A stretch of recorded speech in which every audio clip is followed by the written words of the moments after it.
அபிஷேகம் ஸ்ரீ ராமாயணத்தில் ஆரண்ய துவக்கம். ஆமாங்க, அரண்ய துவக்கம். ஆமா.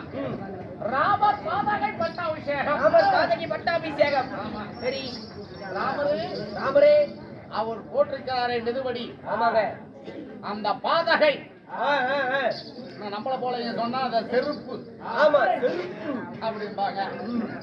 ராமர் பாதகை பட்டாபிஷேகம். ஆமாங்க, பாதகி பட்டாபிஷேகம். ராமர் வனவாசம். வனவாசம். ஐயா, வனவாசம். ஆமா. அப்படி ஒரு புனிதமான நாடகத்தை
சத்திய தவறாத மன்னன், சத்திய தவறாமண்ணன், புத்தியில சிறந்த சீலன். நானும் சொல்லுமா?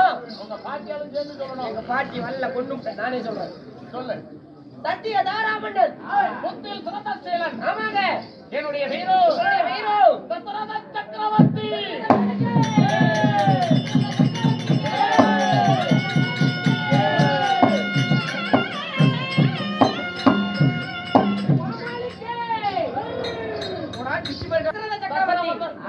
சக்கரவர்த்தி. அப்படி தசரத சக்கரவர்த்தியாக இருந்தாலும் உங்களை இந்த பூவிலே பெற்றார்களே சாமி, பல வந்து பட்டல் அடிச்சுதான் பூவுலகில் பெற்று எடுத்தார்களே, உன்னையும் ஒரு பையனை பெற்று எடுத்தாங்களே. இல்ல சாமி, அங்க பாரு காசு வருது. யாரு யாரு இருந்தாலும் என்னை பெற்றார்களே, உங்களை பெற்றாங்களே உங்க அம்மா தந்தை. அது சாமி, அவங்க யாரு?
மன்னன் தசரத சக்கரவர்த்தியாக இருந்தாலும் உங்களை பெற்றாங்களே உங்கள் தாய் தந்தைகள். அப்பா யாரு சாமி உங்க அப்பா? எங்க அப்பாவோ அதிரத சக்கரவர்த்தி. ஓ தந்தையோ அதிரத சக்கரவர்த்தி. உங்க தந்தையை மாலையிட்டாரே உங்க அம்மா என் தாய் யாருங்க? என் தாயோ இந்துமதி. ஓ தாய் இந்துமதி. ஆமா ஐயா தாய் இந்துமதிக்கு நீங்க ஒரு மகனாக பிறந்து மாலைக்கு ஒரு கொலை போல தாய்க்கு ஒரு மகனாக பிறந்து பெரிய நான் எங்க வாழ்ந்து வருகிறேன்? ஒரே மகனா? ஆமாப்பா ஒரு மகனா சாமி? ஓதுங்க ஊரை கெடுக்கிறதுக்கு. ஊரை காக்க அரசே ஒரு மகனாக பிறந்து தாங்கள் எங்கே வாழ்ந்து வருகிறீர்கள்? என்னுடைய சாம்ராஜ்யம் இது. தாங்கள் எந்த மாட்டை மேய்க்கிறீர்கள்?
எங்கே வாழ்ந்து வரீங்க சாமி? ஆளக்கூடிய நாடு நகரம் தசரத சக்கரவர்த்தி. ஆமாங்க. நான் ஆடக்கு வரக்கூடிய நாடு எது? உங்களுடைய சாம்ராஜ்யம் குடகிரி அயோத்தியாபுரி. ஓ, நாடு குடகிரி அயோத்தியா நகரம். குடகிரி அயோத்தியாபுரி அரசாட்சி வந்தாலும் ஆமாங்க. என்னுடைய நெறிமுறை நீதி எப்படி எப்படி சாமி உங்க நாட்டுல? நண்பா ஐயா, பாப்பும் சரிங்க. சிங்கமும் ஒரு குளத்துல தண்ணி குடிக்கணும். தண்ணி குடிக்கணும். ஆமா. சரிங்க. கீரியும் பாப்பும் ஒரு கிட்டத்துல பால் அருந்த வேண்டும். ஆமா ஆமா ஆமா. கிரணனும் கோழி குஞ்சு ஒரு இடத்துல இறப்பு இருக்கணும். சரி சாமி. அறநெறி தவறாத அறநெறி தவறாமல் அரசாட்சி செய்து வரக்கூடிய தசரத சக்கரவர்த்தி நான். நீங்க ஆமா. ஐயா ஓய். அப்படி தசரத சக்கரவர்த்தின்னு சொல்றீங்களே, இருந்தாலும் ஒரு நாடாளக்கூடிய மன்னன் நீங்க. உங்களுக்கு கல்யாணம் ஆயிடுச்சா? திருமணம்? வேண்டாம். ம். ஒரு நாடாளக்கூடிய சக்கரவர்த்தி. ஆமாங்க. சக்கரவர்த்தி கல்யாணம் ஆகாத இருக்குமா? உங்களுக்கு கல்யாணம் ஆகாது இருக்குமா? இருக்குமா? யார கல்யாணம் பண்ணீங்க? நான் யாரை கல்யாணம் செய்தேன்? அவங்க எப்பேற்பட்டவங்க? என் மனைவி. எத்தனை பேர் என் மனைவி? கணக்கெல்லாம் போட்டு விட்டுருப்பியாடுது. ஓய் சாமி செட்டிக்காட்டம் கல்யாணம் பண்ணிட்டீங்களா? சாமி கல்யாணம் பண்ணிட்டு என்ன பண்ணீங்க? மாலை போட்டுருக்கா, அதுக்கு தகுந்த மாதிரி பேசுறேன்.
ஒரு வருஷம் ஆயிடுச்சு நாடகம் முடியறதுக்குள்ள. மந்திரி யாரு? அரசே, இந்த தசரத சக்கரவர்த்திக்கு எத்தனை மனைவிமார்கள்? நீங்க யார கல்யாணம் பண்ணீங்க? உங்களுக்கு எத்தனை மனைவிமார்கள்? எனக்கோ 3 மனைவிமார்கள். அப்பா உங்களுக்கு 3 பேர். அங்க யார் யாருன்னு சொல்ல முடியுமா? என்ன வம்பா இருக்குது? கட்டணம் கொண்டாட்டி சொல்லாத என்ன? இல்லங்க 3 பேருன்னு சொல்றேன். அத கேட்கணும்ல. ரைட் தான். யார் யார கல்யாணம் திருமணத்தை செய்தேன்? சொல்லுங்க சாமி. என்னுடைய மனைவி கோசலை. ஓ கோசலை. கைகேயி. கைகேயி. சுமத்திரை. சுமத்திரை. ஐயா கோசலை கைகை சுமத்திரைன்னு 3 மனைவிமார்களை கல்யாணம் பண்ணிருக்கீங்க. இருந்தாலும் ஏசாமி, ஒரு நாடாளக்கூடிய மன்னனுக்கு ஒரு மனைவி இல்லைன்னா 2. சரி, நீங்க மட்டும் 3 பேரை கல்யாணம் பண்ணிருக்கிறீன்னு சொல்றீங்க. எதனால? என்ன காரணம்? ஏங்க எத்தனை பேரை கல்யாணம் பண்ணீங்க? அதை நினைத்தால் கடப்பட்டா நெஞ்சமோ கலங்கதனாய மனமல்ல. என்ன சாமியாச்சு? ஒரு நாடாளு சக்கரவர்த்தி ஆமாங்க. நான் ஏன் 3 பெண்ணை திருமணத்தை நீங்க செய்யணும்? எதனால 3 பேரை கல்யாணம் பண்ணணும்?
நான் ஏன் 3 மனைவிமாரை திருமணம் செய்யணும்? நீங்க எதனால கல்யாணம் பண்ணணும்? முதல் காரணம் கோசலையை திருமணத்தை செய்தேன். சரிங்க. கோசலையை திருமணத்தை செய்து 20 ஆண்டு காலம் புத்திர சந்தானம் இல்லை. புத்திர சந்தானம் இல்லை. மறுமுறை கைகேயை திருமணத்தை செய்தேன். சரிங்க. 20 ஆண்டு காலம் புத்திர சந்தானம் இல்லை. குழந்தைங்க இல்ல. மூன்றாவதாக சுபத்திரையை திருமணத்தை செய்தேன். சரி. 20 ஆண்டு காலம் புத்திர சந்தானம் இல்லை. சரிங்க. பிள்ளை இல்லாதவன் பூமியில வாழவே கூடாது. ஆமா ஆமாங்க ஆமாங்க. எந்த சுகம் இல்லாம வேணும்னாலும் இருக்கலாம். ஆமா. ஆனா புள்ள சுகம் நிச்சயம் தேவைப்படும். புள்ள சுகம் நிச்சயம் தேவைப்படும். ஆமா நண்பா. ஆமா பேசாதீங்க மாமூல். அதனால வாழ்ந்தால் பிள்ளை பெற்று வாழ வேண்டும், ஆமா, இல்லையே சாக வேண்டும். மருந்து குடிச்சிட்டு சாவணும். அப்படி என்று என் மனைவிமார்களை வரவழைத்து சரிங்க. நான் பிரபலத்துல செல்கிறேன். எப்போ பிரம்ம கிட்ட போறீங்களா? குழந்தைங்க இல்லையா? ஆமா சாமி, நல்ல டாக்டரா கூட்டிட்டு போய் காட்டு சாமி. கொண்டாடிகள் கருப்பு போய் சுருக்கு விழுந்திருக்கும். அப்படியா? இல்ல அங்க மிஸ்டேக் இல்லைன்னா ஓவர்ட்ட மிஸ்டேக் வச்சிருக்கியா? அப்படி என்று அந்த பிரபலனும் படைக்கக்கூடிய பிரபன் சபைக்கு சென்றேன். போனீங்க? ஆமா. சரிங்க. ஐயா, நான் என்ன பாவத்தை செய்தேன்? அட. ஏன் எனக்கு புத்திர சந்தானம் இல்ல? எனக்கு கொடுத்தால் புத்திர சந்தானம் வரும். ஆமா. இல்லையே இந்த பிரபா சபையிலேயே மாட்டுப்படுகிறேன். அப்படி என்று பிரம்மன் இடத்துல முறையிட சரி. அப்பொழுது சொன்னார் பிரம்மன், தசரத மன்னா, உனக்கு புத்திர சந்தானம் வர வேண்டும் என்றார். வர வேண்டும் என்றார். 1000 ஆணைய கொள்ளணும். ஓ, 1000 ஆணைய கொள்ளணும். ஆமா. அப்படி 1000 ஆணைய கொண்டு சரி, ஒரு பெருத்த ஒரு புத்திர காமேஷ் யாகத்தை செய்யணும். செய்யணும். அந்த யாகத்துல பிண்ட பிரசாதம் பிறக்கும். ஓ, அதுல பிறந்து இருக்குது. ஆமா. சரிங்க. அதை உன்னுடைய மனைவிக்கு பகிர்ந்து கொடுத்தா சரிங்க, உனக்கு புத்திர சந்தானம் வரும். நிச்சயம் கிடைக்கும்.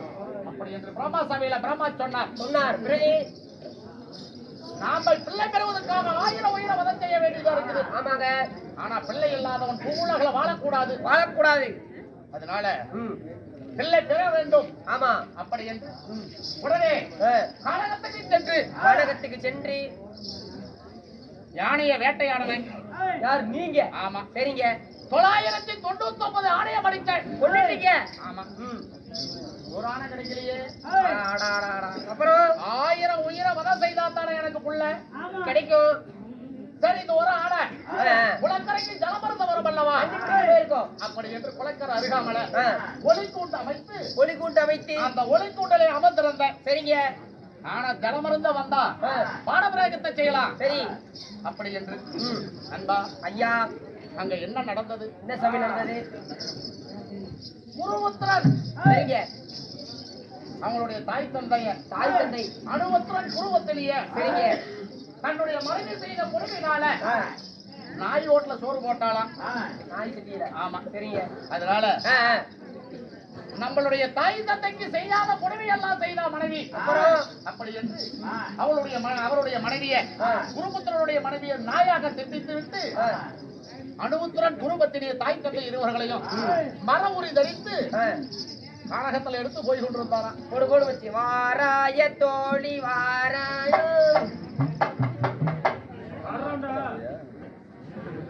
போதும், நான் முன்னே சொல்லிட்டேன். சொந்தக்காரராக குத்தி கொடுங்க. சரசா அவர்கள் நம்மளுக்காக நன்கொடை வாரி வளைக்கிறார். ஆமாங்க, நம்மளுக்காக இல்ல, உங்களுக்காக. அதை சொல்லி குழாய் முடிக்கிட்டு தூக்கி வர கானகத்துல வரும் வழியில ஆமா அணுபுத்திர குடும்பத்திற்கு தாக்கம் அதிகரித்து விட்டது. அப்போ சரி, அப்பா மகனே குருபுத்திரா, எங்களுக்கு தாக்கம் அதிகமாக இருக்கிறது. ஜலம் இருந்தா உயிர் வாழ முடியும், இல்லைன்னா இங்கேயே மாட்டு படித்துருவோம் அப்படி என்று சொல்ல கீழே வைத்தா தாயின் தந்தையை விரக சாப்பிட்டு விடும் என்று ஆனா வெளிச்சத்துல வரமுறைய மாட்டி சொரக்குடுவையை எடுத்து குருபுத்திரன் ஜலத்துக்கு போனார். அப்போ குளத்துல சொரக்குடுவையில தண்ணி போண்டா எப்படி இருக்கும்? எப்படி இருக்கும்? குடு குடு குடு குடு குடுன்னு சத்தம். ஆமா ஆமா சாமி, ஆமா. அப்படி சத்தத்தை கேட்ட உடனே நான் ஒளிக்கூட்டு அமர்ந்திருந்தோம் இல்லையா? ஆனதான் ஜலபரதத்தை எடுத்து பாடபிராயத்தை செய்தேன். போட்டு தள்ளிங்க. என்ன நடந்தது? அப்போ அந்த பானமாகப்பட்டது குருபுத்திரன் உடம்புல தேய்த்த உடனே ஐயோ அப்பா என்று சத்தம் கேட்டது. நாம ஆணை என்று பாடபிராயத்தை செய்தோம். ஆமா, மனித குரல் கேட்குதே, ஆகி போச்சே. அப்படி என்று ஒளிக்கூட்டை விட்டு இறங்கி ஓடிய யாரு என்னான்று பார்க்க. சரிங்க. குருபுத்திரன், ஐயா நான் என்ன பாவத்தை செய்தேன்? என்ன பாவம் செஞ்சேன்? என்ன பாட போட்டு படித்தேன் அப்படி என்று கேட்க. சரிங்க. ஐயனே, உன்னை நான் கொல்லணும் என்று பாடபிராயத்தை செய்யல. என் தாய் தந்தைக்கு ஜலம் கொண்டு போக வந்தேன். ஆமா ஆமா, நான் என் பிள்ளை பெறுவதற்காக 1000 உயிர் மதவந்தம் செய்தேன். சரி, 999 ஆணையை கொண்டேன். ஒரு ஆணை கிடைக்கல, ஒளிக்கூட்டலாம் வந்திருந்தேன். ஆமா, நீ உன் தாய் தந்தைக்கு சலம் எடுக்க புறக்குடவையில யாரெல்லாம் ஜலமர்ந்தது என்று பாடபிராயத்தை செய்துட்டேன். உன்னை நான் கொல்லலப்பா அப்படி என்று சொல்ல. ஐயனே, சரி சரி, நான் செய்த பாவமோ இல்ல நீ செய்த பாவமோ, என் தாய் தந்தை அணுபுத்திரன் குருபத்தின் இருவர்களும் அலாவிருத்திய இடத்துல ஜலம் தாகமா இருக்கிறாங்க, கொண்டு தண்ணி கொடு அப்படி என்று சொல்லி குருபுத்திரன் அதே இடத்துல வயிறு விட்டார். அந்த சுரக்குடிகளை ஜலம் எடுத்து அந்த அனுபவத்துடன் குடும்பத்தில் இருக்க இடத்துக்கு போறேன். அம்மா இந்த தண்ணி குடிங்க அப்படின்னு சொன்னா, யாரப்பா நீ? உன்னுடைய மகன் தான் வந்திருக்கிறேன். பெத்தவங்களுக்கு பிள்ளை தெரியாதா? மகன் இல்ல என் மகன் எங்க? நீ ஜலம் கொண்டு ஒரு காரணம் என்ன அப்படி என்று கேட்க நடந்ததையெல்லாம் எடுத்துரைத்தேன். அந்த காலத்துக்கு என் மக்கள் எனக்கு உதவுவாங்கன்னு நான் இருந்தேன். சாவ போற காலத்துல என் மகனுக்கு என் மகனை கொண்டு எங்களுக்கு உதவாத செஞ்சுட்டேன். பிள்ளவரம் பெறுவதற்காகத்தான பானத்தை போட்டேன். என் மகனை மடித்தேன். எனக்கு அந்த காலத்துக்கு என் மகன் எப்படி எனக்கு உதவலையோ, எத்தனை பிள்ளை பெத்தா கூட ஒரு பிள்ளை கூட உனக்கு உதவது போலாம்.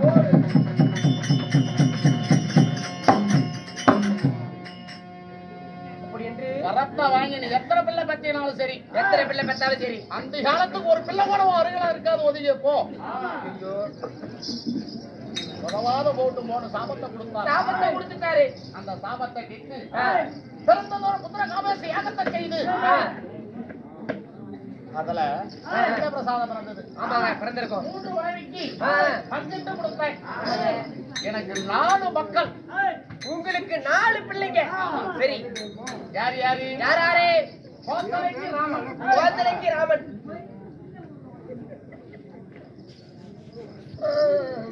பரதன், சுபத்திரைக்கு லட்சுமணன், சத்துருக்கன். இப்படி 4 மக்கள். ராமர செத்தவன் தான் கோசலை, வளர்த்தவது பூரா கைகேயி. ஆனா ராமர பெத்தது மட்டும் கோசலை, பெத்ததோட சரி, வளர்த்தது பூரா கைகேயி. அன்பா அரசி அப்படி 4 மக்களை பெற்றெடுத்து கொட்டகிரி அயோத்தியாவில நான் வாழ்ந்தாலும் எனக்கு வயதாகி விட்டது. அதனால என்னுடைய மகன் ராமச்சந்திரமூர்த்திக்கு இந்த கொட்டகிரி அயோத்தியாபுரிய பட்டச்சூட்டு விழா நடத்தணும். அப்புறம் அதனால சந்தோஷமான விஷயம், என் மகனை பெத்தவோ கோசலை, கைகேயி, சுமத்தரை அந்த புறத்துல இருக்கிறாங்க. நான் அழைத்ததாக அது சீக்கிரம் என் மனைவிமார்கள் அழைத்து வர்றாங்க. உடனே கூட்டிட்டு வர சுவாமி. சீக்கிரமா. யாரு சாமி சொன்னீங்க? கோசலை கூட்டிட்டு வர போயிட்டு வாங்க.